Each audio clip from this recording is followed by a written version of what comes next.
नमस्कार दोस्तों, नववर्ष की आप सभी को हार्दिक शुभकामनाएं।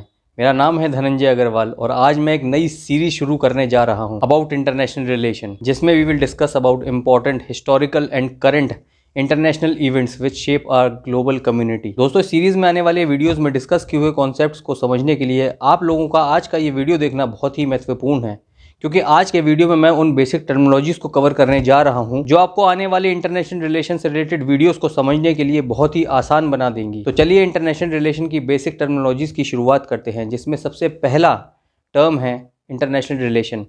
Now what is international relation? बहुत आसान है, relation between different countries. But कैसा रिलेशन? इस रिलेशनशिप के पैरामीटर्स क्या होने चाहिए? तो सबसे पहला पैरामीटर है सोशल, दूसरा इकोनॉमिकल, तीसरा कल्चरल, चौथा पॉलिटिकल और पांचवा टेक्नोलॉजिकल। दोस्तों, जब हम इन पैरामीटर्स को कंसिडर करते हुए दो या दो से अधिक देशों के बीच में हो रहे इंटरेक्शन और उस इंटरेक्शन से होने वाले इन्फ्लुएंसेस को स्टडी करते हैं, that is called international relation. दोस्तों, रिसेंटली हम सभी ने ये देखा है कि कैसे कोरोना वायरस चाइना से ओरिजिनेट होते हुए सभी देशों में स्प्रेड हो गया था। आप कहेंगे ये तो कम्युनिकेबल वायरस था, इसमें कैसा इंटरनेशनल रिलेशन? इसमें तो कोई पैरामीटर ही फिट नहीं बैठ रहा। बट क्या ऐसा नहीं हो सकता कि वुहान में एक बायो वेपन बनाया जा रहा हो और बीजिंग उस बायो वेपन को as a deterrence tool use करना चाहता हो to create hegemony in the entire world? वैसे भी बीजिंग की डेथ ट्रैप स्ट्रेटेजी ने श्रीलंका और पाकिस्तान जैसे देशों को बर्बाद कर दिया, only because Beijing want their dominance in entire Indian Ocean reason.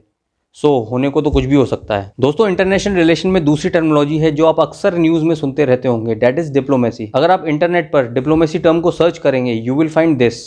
But actual में इंटरनेशनल रिलेशन के अंतर्गत डिप्लोमेसी का अर्थ होता है to serve national interest without compromising fundamental principle of nation. अब आप यहाँ कंफ्यूज ना हो, इससे पहले मैं आपको ये बता दूं that India's national interest keeps on changing. Bharat का नेशनल इंटरेस्ट समय के साथ साथ चेंज होता रहता है, बट हमारी जो कोर नेशनल इंटरेस्ट है, जैसे territorial integrity, secular character of the nation, sovereignty, ये सब कभी चेंज नहीं होते। और ये भारत के कोर फंडामेंटल इंटरेस्ट भारत के संविधान के आर्टिकल नंबर 51 में बहुत ही एलेबोरेटली डिस्कस किए गए हैं, जो हम आने वाले वीडियोस में कवर करेंगे। दोस्तों, भारत के संदर्भ में जब कभी किसी इंटरनेशनल ट्रीटी या इंटरनेशनल एग्रीमेंट को भारत में कानून द्वारा लागू किया जाता है, तो हमारे देश के लॉ मेकर्स इस बात को सुनिश्चित करते हैं कि that law should not violate article 51 of the Indian constitution.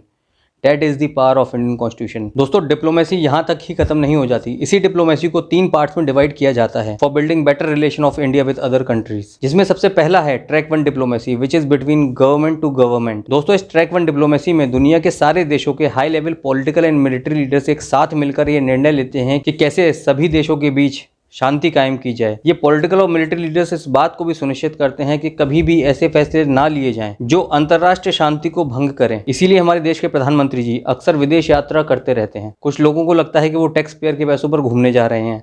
My dear friend, थोड़ा दिमाग लगाओ। कोई अगर घूमने भी जा रहा है तो क्या दूसरे देश का पूरा प्रशासन फालतू बैठा हुआ है जो उनके स्वागत करे? उनको कोई काम नहीं है क्या? भाई, कोई इतना फालतू भी नहीं होता, तो थोड़ा विचार करो। चलिए आगे बढ़ते हैं ट्रैक 2 डिप्लोमेसी की तरफ।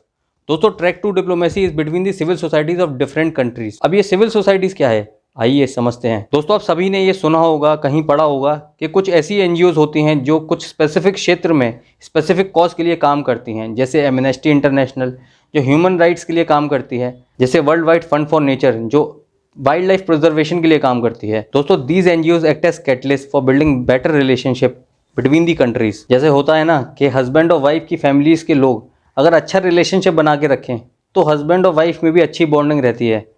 उसी प्रकार अगर एनजीओज अच्छा रिलेशनशिप बना के रखें, एक दूसरे के देश में काम करें, अच्छा काम करें, तो देयर इज़ अ पॉसिबिलिटी कि दो देशों के बीच का रिलेशनशिप भी अच्छा रहे। दोस्तों, इन्हीं एनजीओज को कहते हैं सिविल सोसाइटीज। बट कुछ ऐसी भी एनजीओज होती हैं, जैसे हमारे देश में है पतंजलि, जिसने दुनिया भर के लोगों को योग सूत्र का महत्व समझाया और लोगों को एक healthy free of cost lifestyle adopt करने की तरफ प्रेरित किया। आप एक बार विचार कीजिए कि any foreigner who practice yoga will always preach the glory of our nation. दोस्तों, इसे कहते हैं रिलेशनशिप जो हम डे टू डे बेसिस पर बिल्ड करते हैं। बाकी तो कहने के लिए सिर्फ बातें ही हैं। चलिए आगे बढ़ते हैं और डिस्कस करते हैं ट्रैक 3 डिप्लोमेसी को, which is between people to people. दोस्तों, हम अक्सर देखते हैं कि दुनिया भर के भतेरे लोग भारत को विजिट करते हैं, आम भाषा में घूमने आते हैं। बट क्यों? भारत में घूमना सस्ता है या फिर उनके पास पैसे ज़्यादा हैं? रीजंस तो दोनों ही सही हैं, बट एक तीसरा रीज़न भी है, that they love our Indian culture, Indian cuisine, a famous ancient art and architecture, and most prominently the diversity in geographical beauty across India. कई सारे लोग भारत से सिर्फ इसलिए जुड़े रहना चाहते हैं कि वो सत्य की ओर बढ़ सकें। भगवत गीता, उपनिषद, महाभारत, रामायण, अष्टवक्र गीता, इन सभी का नाम तो सुना ही होगा आपने। बुद्धिज्म का 8 फोल्ड पाथ, जिसने चाइना और जापान जैसे देशों में कल्चरल रेवोल्यूशन ला दिया। गुरु ग्रंथ साहिब और ऐसे कई ग्रंथ हैं जो लोगों के जीवन को सत्य की ओर अग्रसर करते हैं। क्या ये रीजंस काफी नहीं है people to people relationship build करने के लिए? कमेंट बॉक्स में बताइएगा। दोस्तों, अगर मैं भारतीयों की बात करूं तो कई सारे भारतीय ऐसे हैं जो विदेश जाते हैं पैसा कमाने के लिए, बट उनमें से कुछ लोग होते हैं जो वहीं सेटल हो जाते हैं, बट एक समय आने के बाद सब यही कहते हुए पाते हैं। अब इन ताऊ से मैं पूछूं कि वहां सेटल क्यों हो गए थे, तो आप इनका जवाब सुनिए। अरे भाई, मैं तो देशभक्त हूँ, किसान हूँ, गेहूं और चावल के साथ साथ चरस और गांजा भी उगाता हूँ, जिसे बेचकर फॉरेन करेंसी लाता हूँ। मैं तो अपनी भारत माता को सोने के पंख लगा रहा हूँ। सच्चा देशभक्त हूँ मैं। इनके पास तो जवाब है, बट कुछ ऐसे भी छचूंदर हैं जो ना निगल पा रहे ना उगल पा रहे। चलिए छोड़ते हैं इन्हें और आगे बढ़ते हैं और डिस्कस करते हैं इंटरनेशनल रिलेशन की आखिरी बेसिक टर्मिनोलॉजी को, दैट इज हेजीमनी, आधिपत्य। दोस्तों, हेजीमनी खुद में ही एक बहुत पावरफुल टर्म है जिसका मतलब होता है डोमिनेंस। उस कंट्री का dominance whose power can not be challenged.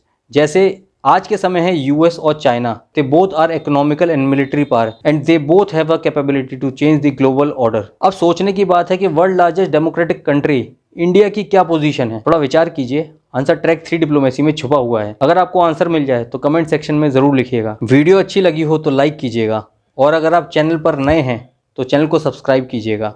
जाते जाते आप सभी को नव वर्ष की हार्दिक शुभकामनाएं। धन्यवाद।